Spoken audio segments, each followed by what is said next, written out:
감사드립니다. 할렐루야. 살아계신 하나님 이 자리에 우리 함께 하시는 줄로 믿습니다.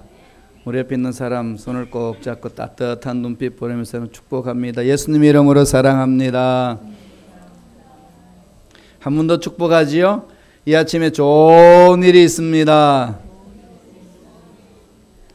좋은 것을 기대하고 믿고 찾아온 저희들 하나님 버리지 아니하시고 만나 주시고 채워 주실 줄로 믿습니다. 우리가 사는 길은 하나님밖에 없습니다. 어딜 봐도 소망이 없지요. 예, 그래요. 나도 그렇고 너도 그렇고 우리 모두 그렇습니다. 세상에 있는 것들로 소망 없어요. 언제나 하나님밖에 없습니다. 그래서 매달려야 됩니다. 정말 하나님께 매달려야 돼요. 다 내려놓고 우리 부르짖길 바랍니다. 나라와 민족을 위하여, 미국 땅을 위하여, 우리 교회를 위하여, 자신을 위하여, 우리 자녀들을 위하여 주일 청하시고 통솔히 기도하겠습니다. 주여! 할렐루야. 하나님 아버지 감사합니다. 나의 사랑이 많으신 하나님 감사와 찬양을 드립니다. 하나님 도와주시고 지켜주시고 일하여 주옵소서. 주여 도와주시니 감사합니다. 주여 보살펴 주시니 감사합니다. 긍휼히 여겨 주시니 감사합니다. 성령 함께 하여 주시니 감사합니다. 성령 충만, 은혜 충만, 능력으로 충만케 하여 주옵소서. 하나님 우리들이 새로워지기를 원합니다. 변화되기를 원합니다. 기름 부으심 넘쳐나기를 원합니다. 주여 우리 민족이 새로워지기를 원합니다. 성령님 주관하여 주옵소서. 남북 통일 은혜가 있게 하여 주시옵시고 미국 땅이 새로워지게 하여 주시고 우리 자녀들이 새로워지기를 원합니다. 변화되기를 원합니다. 하나님 역사하여 주옵소서. 나의 하나님 감사와 찬양을 드립니다. 하나님 앞에 나와서 부르짖습니다. 우리 교회 공동체 가야 될 길 말씀하여 주시고 아버지 갈 길을 열어주시고 보여주시고 인도하여 주옵소서. 주여 새로워지기를 원합니다. 변화되기를 원합니다. 주여 우리 자녀들이 새로워지고 성령 충만하고 은혜롭게 하나님 일을 감당하기를 원합니다. 할렐루야 할렐루야. 아버지 도와주시옵소서. 주여 인도하여 성령으로 역사하여 주옵소서. 성령으로 함께하여 주옵소서. 성령으로 인도하여 주옵소서. 성령의 놀라운 역사가 나타날 줄로 믿습니다. 기대합니다. 주여 우리 마음을 어루만져 주옵소서. 주여 다스려 주옵소서. 하나님 불쌍히 여겨주시고 긍휼히 여겨주시고 주여 위하여 주옵소서. 할렐루야 할렐루야. 하나님을 찬양합니다. 성령님 강하게 사로잡아 주옵소서. 주님을 찬양합니다. 주님 하여 주옵소서. 믿습니다. 하나님 오늘도 생명을 연장시켜 주셔서 이렇게 예배 공동체 모일 수 있도록 하신 그 하나님의 사랑과 계획에 감사와 찬양을 드립니다. 생명을 연장시켜 주신 하나님의 뜻, 무엇을 해야 될 것인 것을 가르쳐 주시기를 원하시는 하나님, 그리고 연약한 우리를 알고 계심에 그 모든 뜻과 시기와 일들을 깨닫고 풀어나갈 수 있도록 능력을 주시는 하나님 믿고 찾아왔습니다. 만나게 하시고 음성 듣게 하여 주시고 하나님으로부터 우리가 가지고 있는 문제의 답을 얻을 수 있도록 축복하여 주옵소서. 흔들리지 않게 하여 주시고 하나님께 매달리게 하여 주시고 하나님 안에서는 다 문제들이 해결되는 역사가 일어날 줄로 믿습니다. 세상이 아무리 말하고 세상이 어떤 소리가 외쳐진단다 할지라도 하나님이 만져주시면은 해결되는 역사가 일어날 줄로 믿습니다. 이 믿음 갖고 찾아왔사오니 주의 홀로 영광 받아주시고 우리에게는 노란 을 함께하여 주옵소서. 예배 공동체를 섬기는 일꾼들 축복해 주시고 교통으로 안내로 방송실에서 또 우리 찬양팀으로 헌신하는 귀한 일꾼들 하나님 위로와 은혜와 능력이 넘쳐나게 도와 주옵소서. 구역장님 한 분 한 분 은혜를 다하여 주시고 또 우리 주일학교 전도사님 교사들 한 명 한 명 만나 주셔서 하나님의 지혜와 능력을 함께 하시되 또한 위로함이 더 넘쳐날 수 있도록 축복하여 주옵소서. 감사와 찬양을 드렸고 예수님 이름으로 기도드리옵나이다. 아멘. 올해는 종교개혁한 지 500주년이 됩니다. 1517년에 마틴 루터가 종교개혁을 시작해서 부패한 교회 뒤집고 새로운 교회 길을 열어주었습니다. 그리고 500년이 지냈습니다. 그 당시 가톨릭은 너무 부패했어요. 엄청나게 부패를 했습니다. 성당 크게 짓고 교세 확장하고 그것을 통해서 이제 세상 위에서 군림하려고 그렇게 했습니다. 잘 아시다시피 베드로 성당을 재건하기 위해서 면죄부를 팔았습니다. 헌금을 하게 되면은 죄사함 받는다고. 여러분 헌금하면 죄사함 받나요? 그때는 그렇게 또 가르쳤어요. 그래서 제가 독일 마인츠에 있을 때 거기 마인츠 성당이 있는데 그 면죄부 팔고 다녔던 그 태첼이 거기 와가지고 엄청나게 이렇게 연설을 하고 돈을 끌고 모아 적이 있습니다. 아직도 웅장한 성당을 관광객을 맞이하고 있습니다. 성당이. 그러한 부패한 가톨릭 교회를 개혁하고 서교회를 만드는 게 우리의 개신교입니다. 그런데 500년 지난 우리 개신교가 가톨릭을 그렇게 닮아가고 있습니다. 500년 전에 개혁 대상이었던 그 교회 가톨릭이 지금은 개신교가 그 대상이 되었습니다. 예배당 크게 짓고 교세 확장하고 교인들에게 면죄부 파는 듯한 그런 설교들이 많이 외치워지고 있습니다. 베드로 성당과 같은 어마어마한 성당을 교회를 많이 지었습니다. 교세를 자랑하고 과시합니다. 그것을 즐깁니다. 그런데 그 속은 부패해 가고 있습니다. 거기에 대한 것은 이 신학자로 살았던 저도 책임이 있고 목사인 저도 책임이 있습니다. 정말이에요. 그래서 제가 요새 그걸 절감하고 이렇게 몸부림칩니다.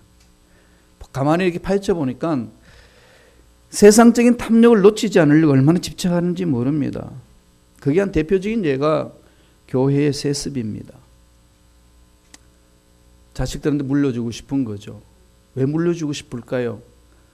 읽어놓았던 그것을 잃어버리지 않기 위해서. 명목상은 그런데 가지고 있는 기득권을 놓치고 싶지 않으니까.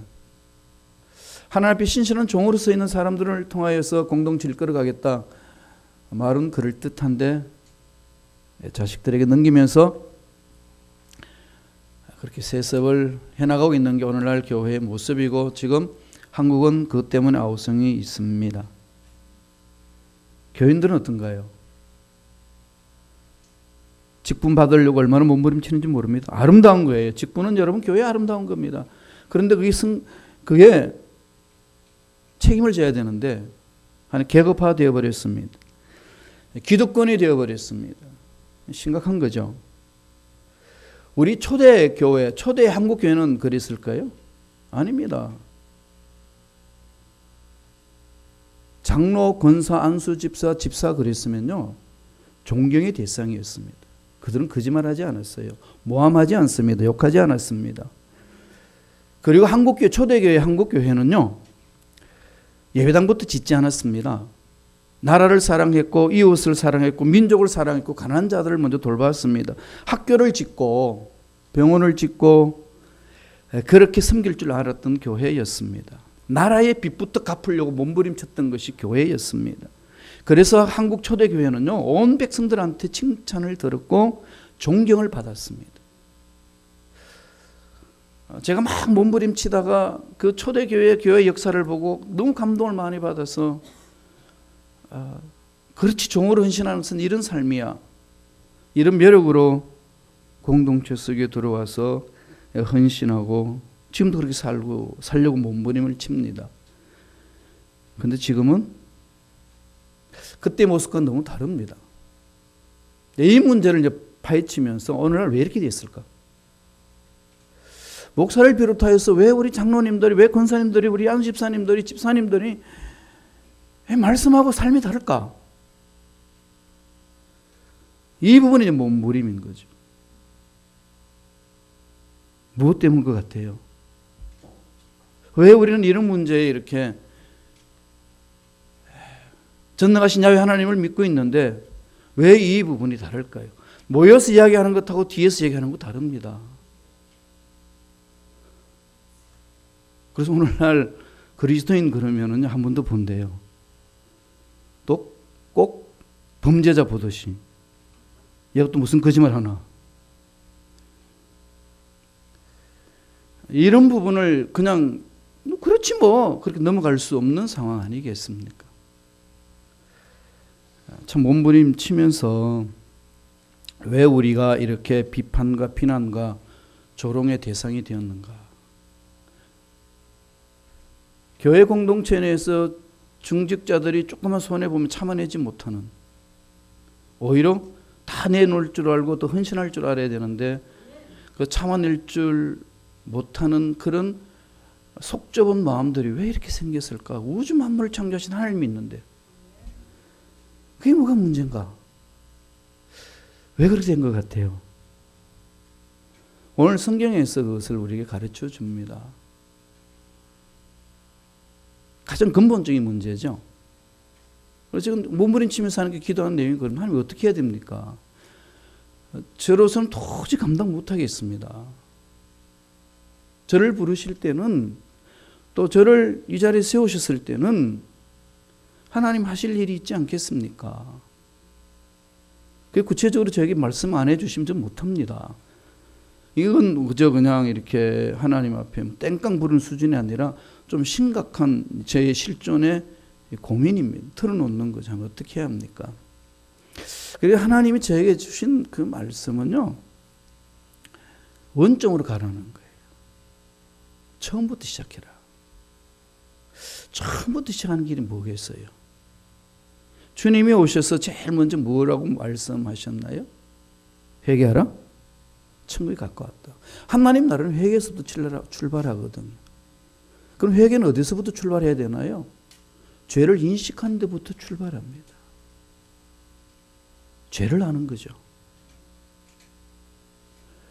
자기가 죄를 짓고 있음에도 불구하고 죄 없다고 거짓 확신을 가진 사람들이 너무 많아요.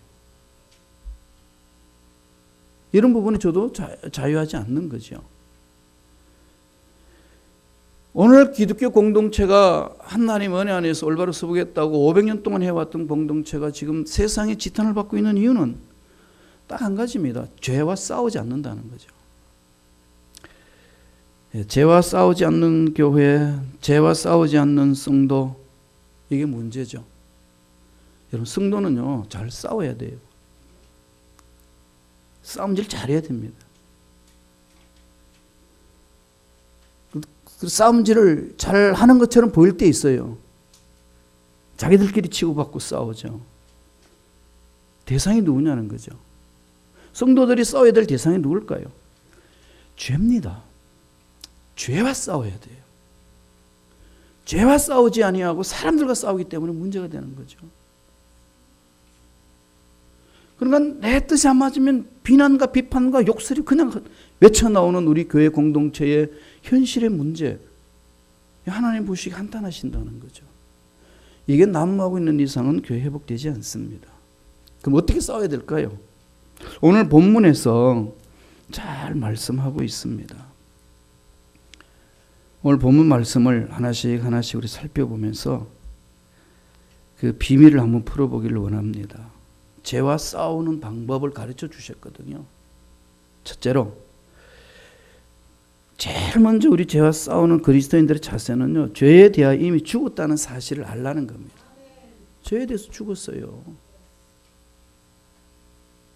예수 십자가 안에서 어느 누구도 정죄 못합니다. 내 마음에 안 든다고 그 사람 욕할 수 있나요? 내 마음에 안 든다고 표책할 수 있나요?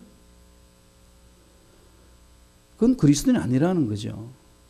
그리스도인은 이미 죄에 대해서 죽었다는 사실을 알라. 체험해야 된다는 거죠. 내가 십자가와 함께 죽었다. 이걸 늘 묵상하면서 가야 됩니다. 말씀 한번 보지요. 로마서 6장 9절입니다. 다 같이 천천히 읽겠습니다. 이는 그리스도께서 죽은 자 가운데서 살아나셨음에 다시 죽지 아니하시고 사망이 다시 그를 주장하지 못할 줄을 알미로다. 이미 죽었어요. 그죠? 십자가, 주님이 예수님 십자가 못 박혀 돌아가실 때 이미 죽었습니다. 예수를 믿는다는 것은 주님과 함께 합일이 된다는 거죠. 주님이 죽었을 때 내가 죽은 거예요. 우리가 오늘 예배 드리면서 사도신경으로 신앙 고백했지 않습니까? 십자가에 못 박혀 죽으셨다. 그러면 주님만 죽었나요? 주님 우리를 위해서 죽으셨어요. 잘하셨어요. 이렇게 박수 치면서 잘 죽으셨어요. 이렇게 고백하는 건가요? 그 죽음에 내가 동참했다는 거죠. 죽은 자입니다. 죽은 자는 말이 없어요. 그런데 왜 말이 많죠? 안 죽었어요. 간단한 거죠. 로마서 6장 3절 보세요. 다 같이 읽겠습니다. 무릇 그리스도 예수와 합하여 세례를 받은 우리는 그의 죽으심과 합하여 세례를 받은 줄을 알지 못하는 거예요. 침례 받으셨죠? 침례 받는 순간에 이미 그게 물 속에 들어가는 순간에 주님이 십자가에 죽었다는 것은 인정하는 거죠. 주님과 함께. 아, 주님이 죽었을 때 나도 죽었구나. 죽은 사람은 속 터지지 않아요. 요새 제가 둘째 민지 운전 면허 받기도록 훈련을 시키고 있는데 어디 가서 하는 줄 알아요? 공동묘지에 가서 해요. 그 가게 되면 이렇게 넓은데 차도 없고 사람도 없으니까 길이 잘 포장돼서 거기 가서 쭉 합니다. 이렇게 쭉 가다 보면 잘못되면 잘못 고함 질러면요. 그 묘지 옆에 가면서 이렇게 고함 질러요. 그런데 그 묻혀 있는 사람이 한 명도 안 일어나요. 당연한 사실인데 너무 우리 이런 사실을 잊어버린다는 거죠. 오늘 교회 왜 직분 받은 분들이 그렇게 소리가 커질까요? 그리스도인이 됐다는 것은 죽는다는 거죠. 잊지 마세요. 그럼 뭐 하죠? 내 속 터지고 내 마음에 안 맞으면 무릎을 꿇고 부르짖는 거예요. 하나님 앞에. 그게 그리스도인입니다. 예수 믿는 사람이 그런 거예요. 그렇지 못한다는 것은 예수를 안 믿는다는 겁니다. 이게 너무 일반화되어 버렸어요. 초대교회는 안 그랬습니다. 우리 대한민국 초대교회, 우리 믿음의 조상들은 그렇지 않았어요. 침례를 받았다는 것은 동일시 의미입니다. 주님과 함께 했다는 거죠. 예수님이 죽을 때 나도 죽었다. 예수님이 죽음 나의 죽음. 잘 알잖아요. 입만 죽은 게 아니고요. 내 눈도 내 귀도 내 마음도 다 죽었다는 겁니다. 그래서 그 죄가 나를 지배하지 못하도록 한다는 거죠.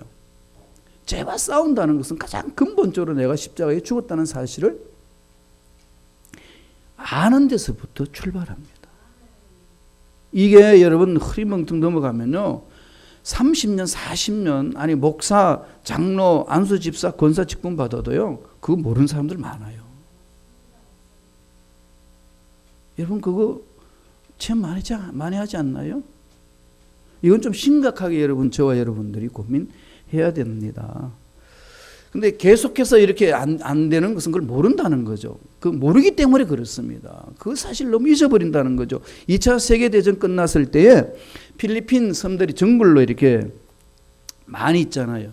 거기 정글에 숨어가지고 있던 여러 일본 그 군인들 중에 전쟁 끝난 줄도 모르고 있었다고 그럽니다. 그 중에 한 사람인 히로 오나다라는 중인데요. 이 양반이 1945년 다 끝났잖아요. 그런데 1974년에 발견됐습니다. 무장하고 있었어요. 30년간 정글에 숨어 있었습니다. 물어봤어요. 왜 그러냐 했더니 천황을 위하여, 일본을 지키기 위하여 전쟁을 해야 된다. 무장한 군인으로 30년 동안 정글에 살았습니다. 74년도에 그 신문 보면 테스트필드에 있어요. 30년간 정글에 숨어 살았습니다. 이유는 뭐죠? 딱 한 가지, 전쟁 끝난 줄을 모르니까. 왜 우리가 교회 공동체에서 신앙생활하면서 또 세상에 나가서 하면서 이렇게 예수 그리스도가 죽었다는 사실을 알지도 못하고 헤매느냐? 날마다 그 속에 내 삶에 죽었다는 사실에 대해서 인식함이 없으니까 그렇습니다. 예수님 죽었으니까 죽은 거예요. 그 예수님 부활했으면 나도 부활한 겁니다. 너무 잘 상식적이지 않습니까? 그래서 이렇게 이야기하는 거죠. 로마서 6장 6절을 보세요. 로마서 6장 6절을 다 같이 한 목소리를 읽습니다. 우리가 알거니와 우리 옛사람이 예수와 함께 십자가에 못 박힌 것은 죄의 몸이 죽어 다시는 우리가 죄에게 종노릇하지 아니하려 함이니. 예수님이 십자가에 못 박혀 돌아가신 것은 우리가 죄의 종노릇하지 않도록 돌아가셨고 부활하셨습니다. 그 사실을 믿는다면 우리는 여기서 벗어나야 되잖아요. 완벽하지는 않습니다. 어느 누가 완벽하겠어요. 지금 성서는 완벽해야 된다고 말씀하지 않습니다. 그럼 다 알고 있어요. 완벽하지 못한다는 것. 그럼 얼마나 몸부림치고 있느냐는 거지. 믿고.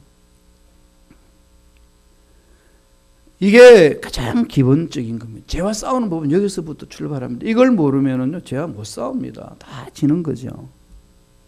우리가 죄에게 종노릇하지 않도록 하기 위해서는 옛사람이 예수와 함께 십자가에 못 박힌 것 알라는 겁니다. 죽었습니다. 거기서 출발해야 합니다. 두 번째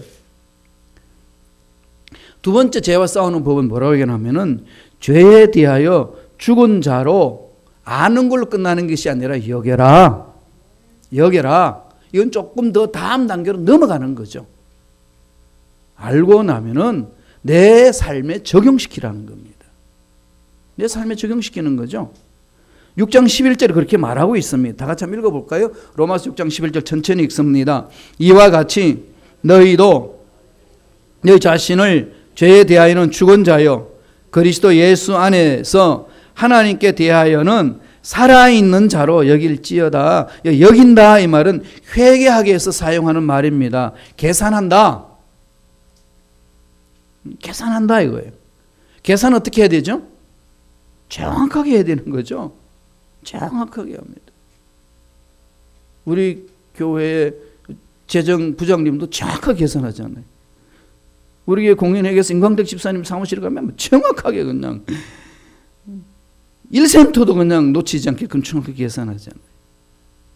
계산은 사실에 근거해서 정확해야 됩니다. 그래서 정확하게 인지하고 여기고 살라는 거죠. 여기에서 죄에 대해서 죽은 자로 여기라 이 말은 뭐죠? 늘 그 사실을 마음판에 새기고 의식화하라는 거죠. 생활하라는 겁니다.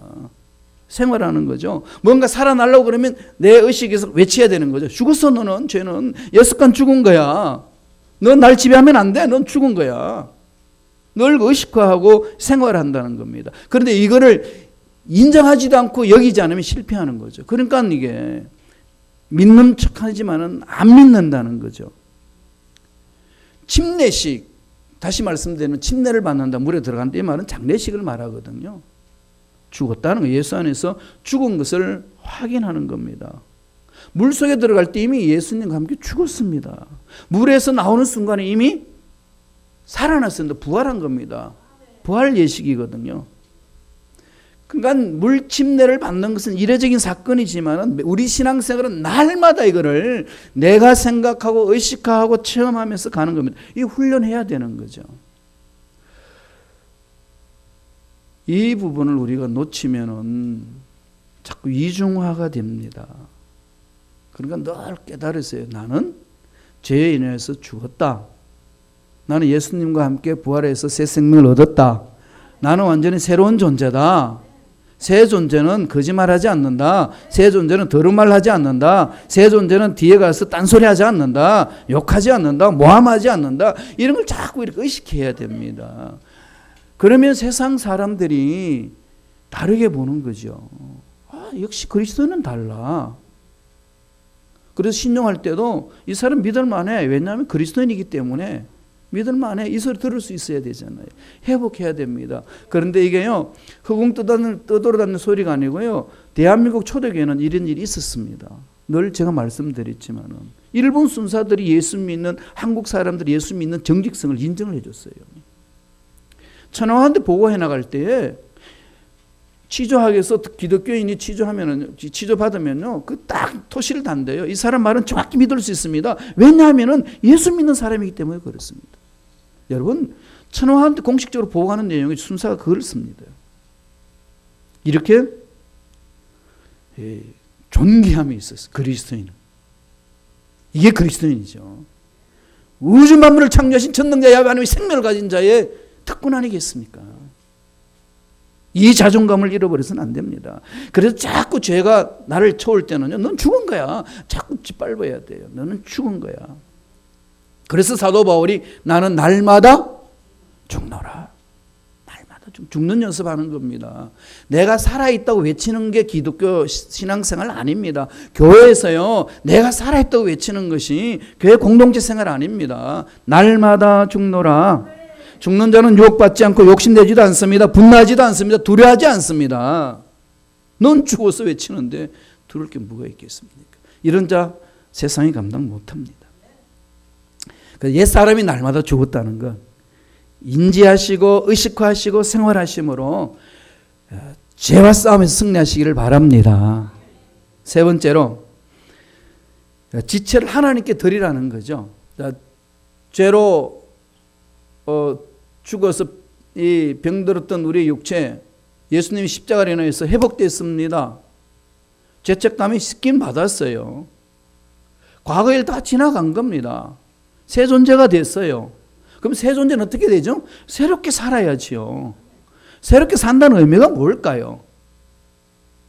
하나님께 드리는 거죠. 세상 말 듣지 않고 내 육체 소리 듣지 않고 하나님 말씀 소리 듣고 순종하는 겁니다. 그러잖아요. 그죠? 하나님 말씀 들으려면은 어떻게 되죠? 말씀을 부여잡고 몸부림치서 형식적으로 하지 마시고요. 자꾸 이렇게 막 교육시키면서 제가 좀 해를 느끼는 게 참 많이 있는데요. 성경을 일독하고 몇독해도 똑같고 성경 퀴즈 돼가지고 1등을 먹어도 똑같고 이러면은 이거 어떻게 하지? 엄청나게 제가 이걸 어떻게 해석해야 되나 하는 어떤 궁지에 몰려 있습니다. 그래서 지금 이제 몸부림쳐요. 하나님 어떻게 합니까? 오늘 성서는 뭐라고 그러죠? 지체를 하나님께 드리라. 드린다. 삶의 지침을 이야기하잖아요. 삶의 지침을 하나님께 드리는 거죠. 하나님과 관계가 회복되었으면 새 존재가 되었으면 나와 관계를 맺은 그분의 말씀을 들어야지. 이게 상식인데 왜 안 들을까요? 우리가 참 훈련이 안 돼 있어서 그래요. 여러분 신앙생활 돌아보세요. 나 50년 신앙생활 했는데 40년 했는데 30년 했는데 그것 가지고 자기 신앙생활 유지 못합니다. 그건 잘못이에요. 그거 찾지 마세요. 중요한 건 내가 얼마나 예수님 말씀에 순종하고 사는가. 이건 더 깊이 묵상하며 살아야 됩니다. 6장 13절 보지요. 로마서 6장 13절 다 같이 한 목소리 천천히 읽겠습니다.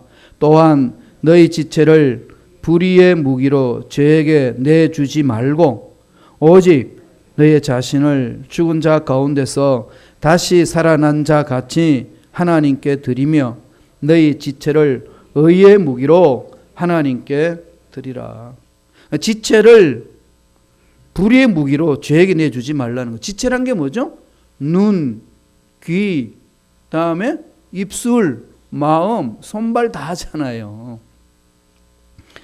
그러니까 지체를 불의의 무기로 주지 말라는 말은 생각을 더러운 것에 맡기지 말고 말을 더러운 것들로 하지 못하게 하고 더러운 곳에 가는 발을 멈추게 하고 더러운 짓 하는 손을 막고 이게 바로 하나님이 새 생명을 주신 그 지체를 하나님께 드리는 자세 아니겠습니까?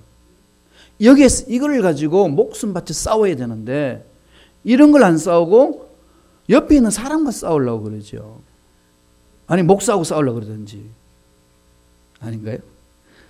저하고 싸우겠다는 분은 없어요. 저 멀리는 있더라고요.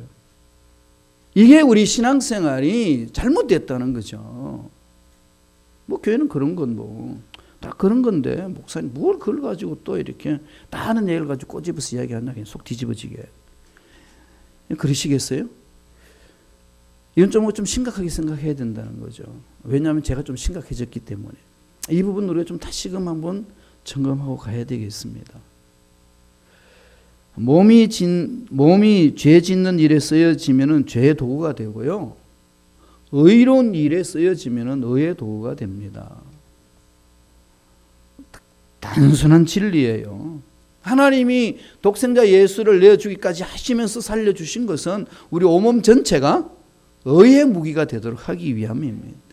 의의 무기. 의의 무기가 뭐죠?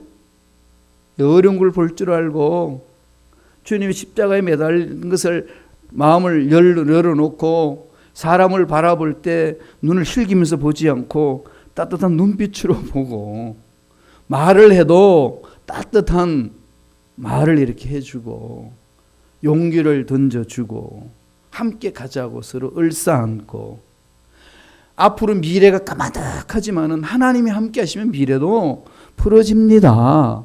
하나님의 능력을 보고 미래를 선포해주고 이게 의의 병기로 드리는 거죠. 이렇게 단순한 진리를 왜 우리가 모를까요? 마음이 너무 세상한테 빼앗겨버렸기 때문에 그래요. 500년 해온 우리 기독교가 참 이렇게 비참하게 세상 사람들한테 짓밟혔다는 것은 다시금 우리 모두가 말씀 앞에 무릎을 꿇고 돌아와야 합니다. 저도 요새 그런 게 그거예요.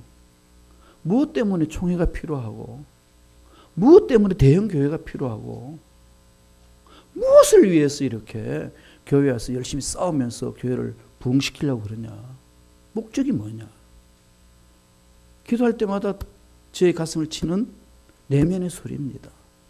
무엇을 위해서 하느냐는 거죠. 이거 다 하나님 심판대 가면 다 사사지 드러날 건데 심판대 앞에 간다는 사실 잊어버리고 함부로 말을 하고 함부로 생각하는 것들이 그냥 악한 마귀들한테 끌려다니는 모습이 아니겠냐는 겁니다. 옛습관은 바뀌었다면 옛습관을 끊어버리는데 몸부림을 쳐야죠. 예수 믿는다는 게 뭐라고 얘기했나요? 제가 말씀드렸듯이 내 인생의 주인을 바꾸는 거잖아요. 예수 믿기 전에는 내 인생의 주인이 마귀였어요. 그런데 예수 믿고 난 이후부터는 바뀌었어요. 내 인생의 주인은 예수님입니다. 그러면 좋은 건 누구 말을 들어야 되나요? 주인의 말을 들어야죠. 우리 주인이 누구신가요? 나죠. 돈이죠. 환경이죠. 너무 잘 아는 내용인데 왜 우리가 그걸 자꾸 잊어버릴까요? 여식화가 안 되어 있고 오늘 사도 바울이 죄와 싸우는 법에 대해서 구체적으로 말한 것에 대해서 우리는 너무 흐릿멍텅이 대하고 있습니다. 근본을 가야 돼요. 늘 말씀드리지만 말씀은 살아있습니다. 그리고 약속하신 이 말씀은요 1.1획도 변함이 없습니다. 함께 한번 몸부림쳐 보시기 바랍니다. 그래서 저도 다른 거 없더라고요. 몸부림치자. 세상에 남는 게 뭘까요? 뭐가 세상에 남을까요? 예? 초등학교 1학년 교실에서 생긴 일이에요. 선생님들이 아이들에게 질문합니다. 여러분 사탕 5개가 있습니다. 계산해 보세요. 사탕 3개를 먹었어요. 몇 개 남았습니까? 딱 그랬더니 맹구가 손을 높이 들고 답을 합니다. 3개 남았습니다. 그랬더니 선생님 대묻습니다. 아니 3개를 먹었는데? 그랬더니 맹구가 자신 있게 대답했어요. 그러니까 3개 남았죠. 우리 엄마가 말씀하시는데 먹는 게 남는 거래요. 우리 인생이 세상의 것들로 남길 수 있을까요? 내가 차지했다고 내가 소유했다고 그게 내 것인가요? 다 사라집니다. 돈도 사라지고요. 명예도 사라지고 젊음도 사라지고 다 사라지는데 영원한 것이 남는 게 있습니다. 그게 뭘까요? 주를 닮아가는 것. 주를 닮는 것은 영원히 남습니다. 이것을 남기기 위하여 몸부림치는 삶이 그리스도인의 삶입니다. 마지막 4번째로 어떻게 해야 될까요? 죄와 싸우는 방법은 은혜 아래 있게 하라는 거죠. 은혜 아래. 말씀을 봅니다. 로마서 6장 14절입니다. 다 같이 한 목소리 천천히 읽겠습니다. 죄가 너희를 주장하지 못하리니 이는 너희가 법 아래 있지 아니하고 은혜 아래 있음이라. 은혜 아래 있음이라. 법 아래 있는 자와 은혜 아래 있는 자의 차이점이 뭘까요? 법은 죽이지만은 은혜는 살립니다. 그렇잖아요. 살리잖아요. 교회는 뭐라고요? 은혜 안에 있습니다. 예수 십자가에서 은혜 안에 있습니다. 잘못된 것들을 품어주고 죄는 벗겨버리고 용납하고 세워주고 살려주는 거예요. 그리고 함께 우리가 하나님 앞에 잘 가자. 잘 살아내자. 이렇게 서로 을사안고 가는 것이 교회 공동체예요. 그게 은혜 아래 있다 그럽니다. 이 고린도 후서 3장 6절에 사도 바울은 고린도 교인들이 이렇게 말합니다. 그가 또한 우리를 새 언약의 일꾼이 되기에 만족하게 하셨으니 율법 조문으로 하지 아니하고 오직 영으로 함이니 율법 조문은 죽이는 것이요 영은 살리는 것이라. 하나님 은혜는 양심, 이 죄책감의 양심으로부터 다 자유를 누리게 하잖아요. 벗어나게 하잖아요.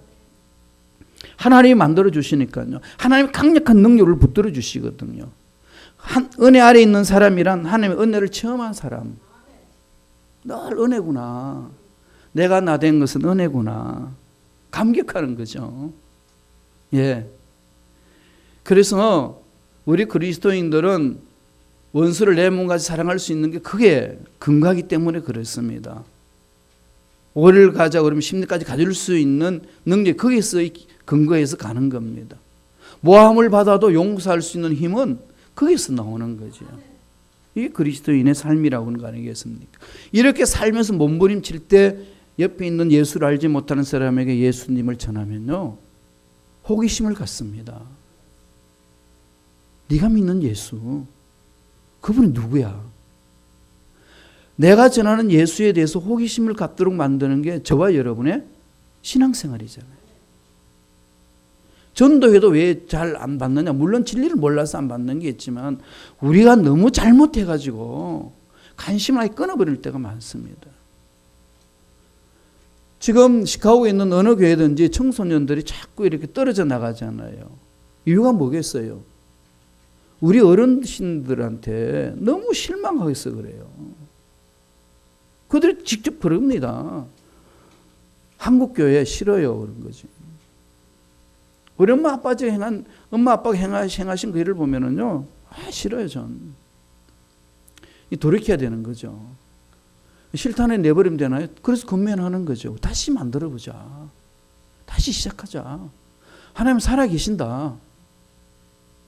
나는 다시 시작할 거다. 짓밟히고 힘들고 어려워도 난 전능하신 하나님을 믿는다. 우리 다시 한번 해보자. 외치는 거죠. 내가 만난 하나님은 지금 너희들 알고 있는 거하고 너무 다르다. 가보자. 이렇게 해서 자꾸 설득하고 전하는 것 아니겠습니까? 바울은요, 이렇게 고백을 합니다. 고린도전서 15장 10절이에요. 천천히 읽습니다. 그러나 내가 나 된 것은 하나님의 은혜로 된 것이니 내게 주신 그의 은혜가 헛되지 아니하여 내가 모든 사도보다 더 많이 수고하였으나 내가 한 것이 아니요 오직 나와 함께 하신 하나님의 은혜로다. 하나님의 은혜로다. 하나님의 은혜를 처음 한 만큼 헌신의 크기도 비례합니다. 아시죠? 목숨 바쳐 헌신할 수 있는 거 은혜가 너무 크니까. 하나님으로 받던 은혜가 너무 감격스러우니까 내 인생 다 바쳐서 헌신해도 아깝지 않습니다는 고백이 나오는 거죠. 예수님께 값비싼 옥합을 깨뜨려 드리는 사건이 2분 나오는데요. 2분, 그 주인공 다 여성들입니다. 그래서 사실 여성은 존경받아야 돼요. 대한민국 여성들은 너무 짓밟혔는데요. 정말 요새는 여성들도 존경해야 돼요. 그러다 보니까 남자들이 많이 얻어맞는데요, 여자들한테. 좋은 현상인 것 같아요. 여성들 너무 이렇게 짓밟아놨습니다. 그렇지 않습니다. 존귀 여겨야 돼요. 성경에도 그런 걸 얼마나 많이 강조합니까? 한 여인에 대해서는 죄인으로 기록했고 한 여인에 대해서는 나사로 누이 마리아라고 이야기했습니다. 공통점이 있어요. 말할 수 없는 은혜가 너무 컸어. 말할 수 없는 은혜가 너무 컸어. 값비싼 향유를 주님 머리에 붓습니다. 누가 뭐라고 그래도 흔들리지 않고 갖다 부을 수 있는 힘은 시켜서 그런 게 아니라 하나님의 은혜가 너무 감격스러우니까, 하나님의 은혜가 너무 좋으니까. 이게 죄를 이기는 힘 아니겠습니까? 오늘 사도 바울은 죄와 싸우는 방법에 대해서 네 가지를 그렇게 해서 풀어주는 겁니다. 그죠? 인정하고 여기고, 그 다음에 그 앞에 가서 순종하면서 나아가고, 그 다음에 은혜 안에 있게 하고, 날마다 그렇게 해서 의식 아래 속에 있으면서 나아가는 거죠. 그럴 때의 삶이 새로워지고 죄에서 이길 수 있다고 성서는 오늘 우리에게 가르쳐 줍니다. 의의 병기로 들을 때 죄에서 이겨낼 수 있습니다. 그래서 정말 죄와 잘 싸워서 하나님 보시기에 참 넌 내 마음에 든다, 그런 평가를 듣는 저와 여러분 되시기를 축원합니다. 기도하겠습니다. 하나님 아버지, 죄로 인해서 영원히 죽었지만은 버리지 아니하시고 독생자 예수를 통하여서 새 생명을 얻게 하시고 하나님 예배하신 복을 듬뿍 체험하며 이 세상에 힘있게 살아갈 수 있도록 축복해 주신 은혜에 감사와 찬양을 드립니다. 비록 연약하고 어리석어서 넘어지고 이렇게 죄를 범할 때도 있지만 그럴 때마다 통해 자복하고 전능하신 하나님 앞에 나와서 매달려 부르짖음으로 죄와 싸워서 승리하는 믿음의 일꾼들에게 역사하여 주옵소서. 감사하고 예수님 이름으로 기도드리옵나이다. 아멘. 다 같이 한번 찬양하고 기도하겠습니다. 보혈을 지나 하나님 품으로, 보혈을 지나 아버지 품으로 우리 찬양하면서 주님을 향하여 마음을 열고 우리 기도하겠습니다.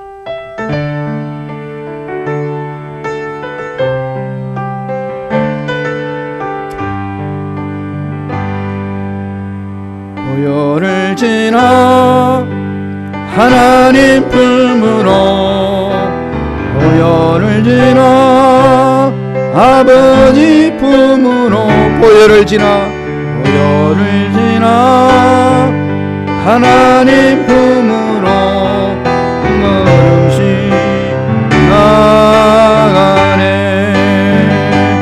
보혈을 지나 하나님 품으로, 보혈을 지나 아버지 품으로, 보혈을 지나 하나님 품으로 한 걸음씩 나가네. 존귀한 주 보혈이, 귀한